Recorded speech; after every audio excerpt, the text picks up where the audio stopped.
क्या आपने कभी सोचा है कि इंडस्ट्रीज़ में जो इतनी हैवी हैवी मशीन्स होती हैं, इनके जो हैवी पार्ट्स होते हैं वो कैसे तैयार होते हैं। चलिए आज के वीडियो में हम यही सीखते हैं। मैं हरिचंद आपके अपने चैनल टेक्निकल हरी में आपका स्वागत करता हूं। इस चैनल पर आपको टेक्नोलॉजी से संबंधित वीडियो मिलेंगे, जिसमें जो टेक्नोलॉजी भिन्न भिन्न प्रकार की इंडस्ट्रीज़ में यूज होती हैं उससे संबंधित वीडियो मिलेंगे। इसलिए सब वीडियो ध्यान से देखें और अंत तक देखें। चैनल को लाइक करें और सब्सक्राइब करें। Good morning to all. आज के वीडियो में हम बात करेंगे मोल्ड क्या होता है, मोल्डिंग प्रोसेस क्या होता है, और सबसे बड़ी बात कि मोल्डिंग प्रोसेस की या मोल्ड की हमें ज़रूरत क्यों पड़ती है। जब भी हम इंडस्ट्री में या किसी हैवी मशीन का कोई पार्ट बनाना चाहते हैं, उसकी कास्टिंग बनाना चाहते हैं, तब वो हमें मोल्ड की ज़रूरत पड़ती है।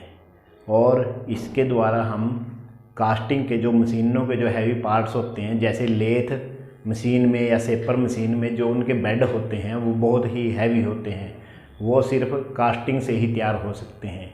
इसीलिए हमें मोल्ड प्रोसेस की ज़रूरत पड़ती है।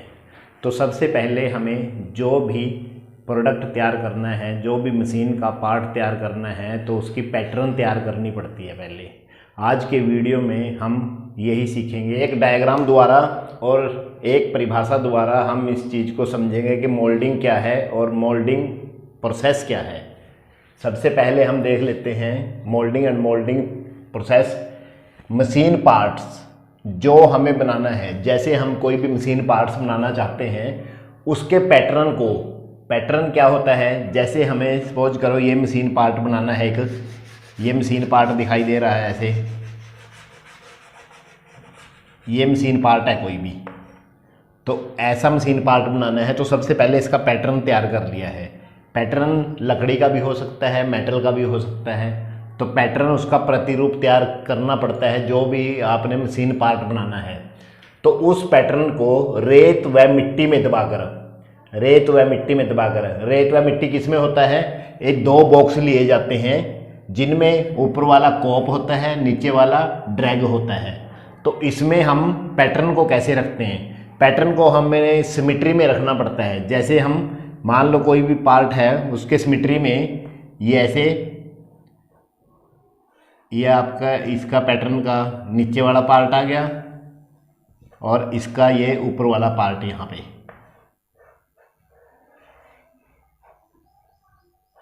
ये ऐसे पार्ट।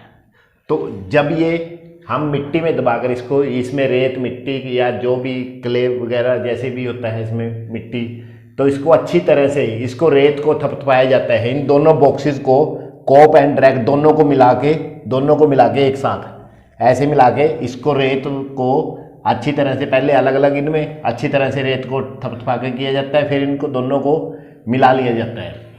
अब हम क्या करते हैं, इसके बाद इनके जो इसको पैटर्न का प्रतिरूप तैयार किया जाता है, जो पैटर्न का प्रतिरूप ये हो गया, और पैटर्न को बाहर निकाल कर उसके बाद क्या करते हैं, हम इसको रेत को अच्छी तरह थपथपा कर, इसमें रेत मिट्टी को, उसके बाद इस पैटर्न को निकाल लेते हैं, यहाँ से ऐसे पकड़ के निकाल लेते हैं। तो उसके बाद जो इम्प्रेशन तैयार होता है उसको मोल्ड कहते हैं। इसको पैटर्न को बाहर निकाल कर जो खाली जगह बच जाती है उसमें, उसको मोल्ड कहते हैं। अब जिस विधि द्वारा ये मोल्ड तैयार करते हैं हम, उसको मोल्डिंग कहते हैं।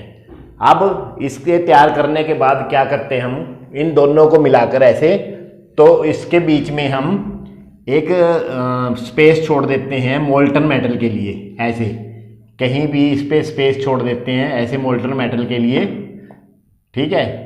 तो इसके बाद मोल्टन मेटल, जैसे हम इसमें मोल्टन मेटल डालते हैं तो वो कास्टिंग तैयार हो जाती है। जब भी वो ठंडा होता है, ठंडा होने के बाद हम क्या करते हैं, इसकी जो सैंड है इसको अलग कर देते हैं और वो हमारे पास ऑब्जेक्ट तैयार हो जाता है। आइए अब हम जान लेते हैं मोल्डिंग टूल्स के बारे में कि मोल्डिंग में कितने प्रकार के टूल्स इस्तेमाल किए जाते हैं। वैसे तो इसमें बहुत ही ज़्यादा प्रकार के टूल्स इस्तेमाल किए जाते हैं, परंतु उनमें से मुख्य टूल्स ये हैं। सबसे पहले क्लैंप, ये क्लैंप जो होता है मोल्डिंग बॉक्स को जोड़ने के काम आता है, क्योंकि जब भी हम कास्टिंग प्रोसेस करते हैं तो मोल्डिंग बॉक्स जो कॉप एंड ड्रैग हिले ना, उसके लिए क्लैंप यूज करते हैं। उसके बाद स्पिरिट लेवल है, ये लकड़ी का बना होता है और इसके जो सेंटर में पारा भरा होता है और एक उसमें बबल्स दिखाई देते हैं। जैसे ही हम उसको मोल्डिंग बॉक्स के ऊपर रखते हैं तो वो सेंटर में आ जाता है पारा, तो ये हमें उसकी फ्लैटनेस दिखाने के लिए काम आता है कि वो लेवल में है। उसके बाद है मिरर, दर्पण। ये शीशा होता है, एक तरह का मुंह देखने वाला शीशा होता है जैसे। तो ये जो मोल्डिंग बॉक्स होता है उसके अंदर अगर जो हमें गहराई तक देखना हो तो उसके लिए इसका शीशे का यूज करते हैं, दर्पण का। उसके बाद ब्लो लैंप है। ब्लो लैंप भी एक दिए की तरह का होता है। इसमें मिट्टी का तेल भरा होता है, तो इसको जला के हम जो उसकी मोल्डिंग की जो मोल्ड के ऊपर की स्टै होती है उसको ड्राई करते हैं, सुखाते हैं, उसको ड्राई स्किन करते हैं जला के इसको। उसके बाद हैं रैमर्स, जो ये दुर्मट होते हैं, जो हम मोल्ड में मोल्डिंग सैंड डालते हैं उसको थपथपाने के काम आते हैं, उसको सेट करने के काम आते हैं। इसमें pin type, flat type, pneumatic type. Pin type जो होते हैं इसका एक सिरा शंकु आकार का होता है और फ्लैट टाइप का जो एक सिरा होता है वो फ्लैट होता है, दूसरा सिरा राउंड होता है। और न्यूमेटिक जो रैमर्स हैं, न्यूमेटिक रैमर, ये हवा के दबाव से न्यूमेटिक एयर से चलते हैं। ये जो हमारे लार्ज मोल्डिंग बॉक्स होते हैं, मोल्डिंग सैंड, उसमें उसको थपथपाने के काम आते हैं। अब आगे बात करेंगे हम ट्रॉवल की। ट्रॉवल होती है करनी, जैसे राजमिस्त्री जो करनी इस्तेमाल करते हैं ये वही है। ये इसको जो मोल्डिंग सैंड होती है उसकी रिपेयर के काम आती है और उसको बिल्कुल समतल बनाने के काम आती है। अगला है वेंट वायर। इसका वेंट वायर का जो एक सिरा होता है लकड़ी का होता है और एक सिरा लोहे का होता है। इसमें जो लकड़ी का सिरा पकड़ के हम जो लोहे के सिरे से कोप में सुराख करते हैं और उसमें से गैसेस निकालने के काम आता है ये वेंट वायर। जैसे हम उसमें मोल्टन मेटल डालते हैं तो उसमें नीचे गैसेस जनरेट होती हैं जब भी कास्टिंग बनते टाइम, तो उन गैसेस को निकालने के लिए तो वहाँ पे सुराख करते हैं, उसके लिए वेंट वायर का यूज़ करते हैं। इसके बाद है मैलेट लकड़ी का थोड़ा है, ये भी इसकी मिट्टी की जो सैंड डालते हैं उसमें रेत डालते हैं, उसको थपथपाने के लिए उसकी सेटिंग करने के काम आता है। उसके बाद है स्वैब दो प्रकार के होते हैं। ये ब्रश है, ये भी बालों वाला ब्रश, इसके आगे बाल होते हैं इसमें स्वैब। एक तो इसमें लट्टू के आकार का ब्रश होता है जो पैटर्न पर पेंट वगैरह करने के काम आता है या पानी डालने के काम आता है, और दूसरा इसमें फ्लैट ब्रश होता है, वो भी इस पे पैटर्न पे पेंट वगैरह करने के काम आता है। 10वां है वायर ब्रश हमारे तब काम आता है जब कास्टिंग तैयार हो जाती है, तो तैयार होने के बाद कास्टिंग पर कुछ सैंड जमी रह जाती है, जो गर्म होने के बाद कुछ सैंड उसके साथ गर्म होके चिपक जाती है, जिसको उतारने के लिए लोहे की तारों का ब्रश होता है, ये यूज करते हैं। अगला है हमारा शपरू पिन हमारी कुछ इस टाइप की होती है, ये इस टाइप की पिन होती है। ये इसको हम कोप में डाल के एक स्पेस बना देते हैं, लकड़ी की बनी होती है, स्पेस बना देते हैं जहाँ से हम मोल्टन मेटल जो पिघला हुआ जो धातु होता है वो डालते हैं मोल्ड में कास्टिंग बनाने के लिए। अब ये कई बार हम मेटल की भी यूज कर सकते हैं, ऐसा मेटल होना चाहिए जो पिघले हुए धातु के टेम्परेचर में जो रह सके। उसके बाद है स्मूथर्स, ये क्या करते हैं, ये कई प्रकार के होते हैं, ये सैंड को स्मूथ करने के लिए और उसकी सैंड की रिपेयर करने के काम आते हैं। इसके बाद अगला है ड्रा स्पाइक्स और रैपिंग प्लेट। अब ड्रा स्पाइक और रैपिंग प्लेट ये एक साथ काम करती हैं। जैसे हम मोल्ड बनाने के बाद जो पैटर्न होती है उसमें उसको निकालने के लिए हम सबसे पहले रैपिंग प्लेट का यूज करते हैं। रैपिंग प्लेट क्या होती है, इसमें एक स्लॉट बने होते हैं, इसको हम पैटर्न के ऊपर लगा देते हैं। इसको पैटर्न के ऊपर जो लगाने के लिए हम एक या तो स्क्रू का यूज करते हैं, स्क्रू का, या फिर बोल्ट का यूज करते हैं। तो ऐसे इसको रैपिंग प्लेट को उसके ऊपर लगा देते हैं पैटर्न के ऊपर। और जो ये स्पाइक्स होती हैं, ड्रा स्पाइक, ये जकड़े कील की तरह की होती है, जिसका एक सिरा मतलब पकड़ने के लिए होता है और दूसरा सिरे से हम जो इसके रैपिंग प्लेट के बीच में स्पेस बना होता है उससे हम पैटर्न को हिलाते हैं और उसके बाद उसको बाहर निकाल सकते हैं। तो ये ड्रा स्पाइक और रैपिंग प्लेट दोनों ऐसे ही काम करती हैं। और इसके बाद हैं गैगर्स। गैगर्स एक लोहे की मोटी तारों जैसा होता है। जो ये गैगर्स है ये कुछ ऐसा होता है और दोनों सिरों से ये मुड़ा होता है। ये ऐसे होता है कुछ, और दोनों सिरों से ये गैगर्स मुड़े होते हैं और अलग अलग साइज़ के होते हैं। ये क्या करते हैं, जो मोल्डिंग बॉक्स की जो ऊपरी सैंड होती है उसको मजबूत बनाने के लिए यूज किए जाते हैं। आगे के वीडियो में हम जो मेन टूल्स हैं मोल्डिंग के, मोल्ड प्रोसेस के, उनके बारे में डिटेल से समझेंगे। सबसे पहले हम बात करते हैं मोल्डिंग बॉक्स के बारे में। ये मोल्डिंग बॉक्स कई प्रकार के इस्तेमाल किए जाते हैं इसमें। ये ऊपर व नीचे से खुले होते हैं जिन्हें क्लैंप से कसा जाता है। इसमें रेत, मिट्टी व एडिटिव डालकर और बीच में पैटर्न रख के मोल्ड तैयार किया जाता है। उसके बाद धातु को पिघलाकर मोल्ड में डालकर कास्टिंग या ऑब्जेक्ट तैयार किए जाते हैं। इसमें मुख्य रूप से इस्तेमाल होने वाले मोल्डिंग बॉक्स हैं वुडन मोल्डिंग बॉक्स, लकड़ी का मोल्डिंग बॉक्स, दूसरा कास्टेड मोल्डिंग बॉक्स जैसा कि आपको चित्र में दिखाया गया है, और फैब्रिकेटेड मोल्डिंग बॉक्स। इसमें जो ऊपर वाला सिरा होता है उसको कॉप कहते हैं और नीचे वाले सिरे को ड्रैग कहते हैं, और ये क्लैंप द्वारा टाइट किए जाते हैं। दूसरा दुरमट या रैमर्स, इसके प्रयोग से मोल्डिंग सैंड को पैटर्न के चारों ओर अच्छी तरह से थपथपाया जाता है या उसको अच्छी तरह से कूटा जाता है पैटर्न के चारों ओर। ये मुख्यतः कास्ट आयरन या माइल्ड स्टील के बनाए जाते हैं। ये 3 प्रकार के होते हैं, जिसमें पिन टाइप, दूसरा फ्लैट टाइप, तीसरा वायु चालित। जिसमें पहला जो पिन टाइप है उसका एक सिरा शंकुनुमा आकार का होता है, और दूसरा फ्लैट रैमर में उसका एक सिरा चपटा होता है, दूसरा सिरा गोल होता है।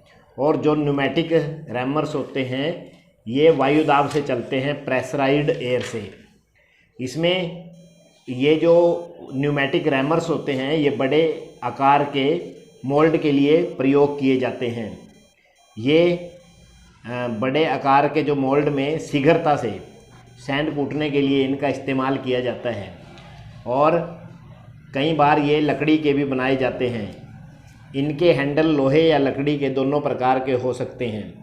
बेंच मोल्डिंग में जो लकड़ी और फ्लोर मोल्डिंग में धातु के दुरमट का उपयोग किया जाता है, और ये प्रयोग के अनुसार ही इनको अलग अलग भागों में बांटा गया है।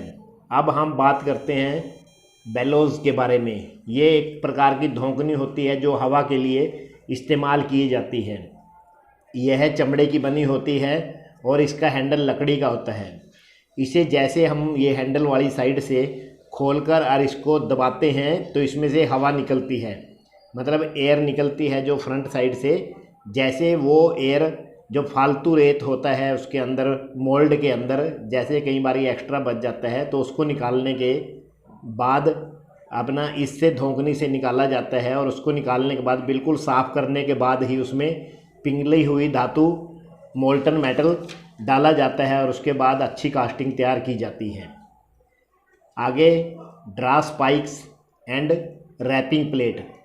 ये जैसे मैंने पीछे वीडियो में बताया था कि ड्रा स्पाइक और रैपिंग प्लेट दोनों को इकट्ठा यूज करते हैं हम।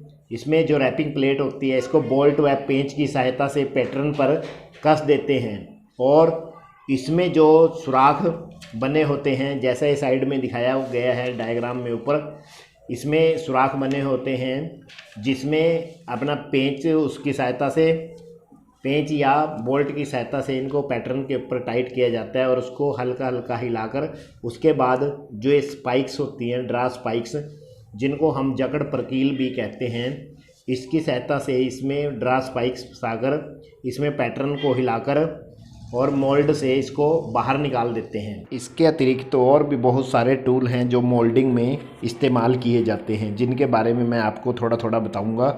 इसमें सबसे पहला टूल है क्लीनर या लिफ्टर।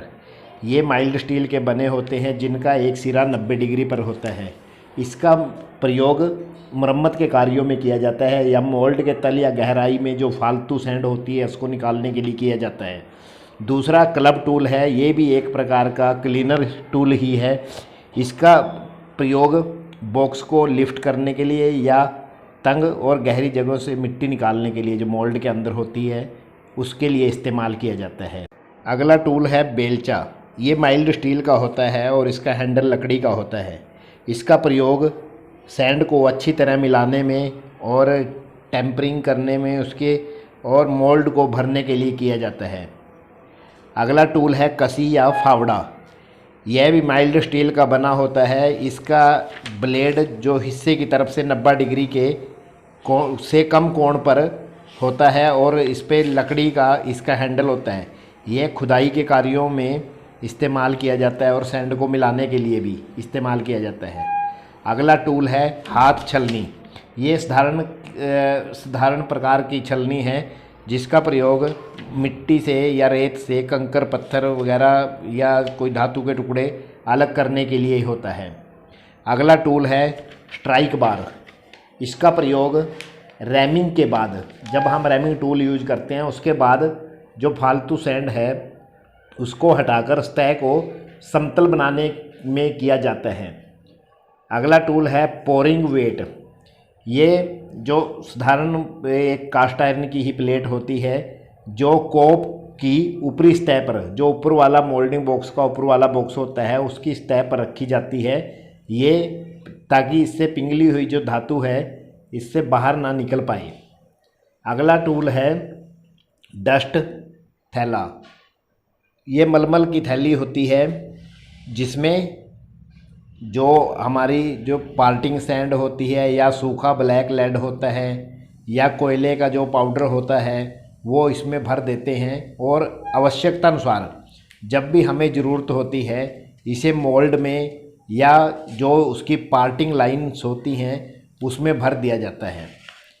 अब इस वीडियो में हमने सीखा मोल्ड क्या होता है, मोल्डिंग प्रोसेस क्या होते हैं और विभिन्न प्रकार के मोल्डिंग टूल्स क्या होते हैं, उनके बारे में अच्छी तरह से डिटेल में हमने बताया है आपको। आशा है आपने इससे ध्यान से समझा होगा। आगे भी ऐसी वीडियो देखने के लिए चैनल के साथ बने रहें और सब्सक्राइब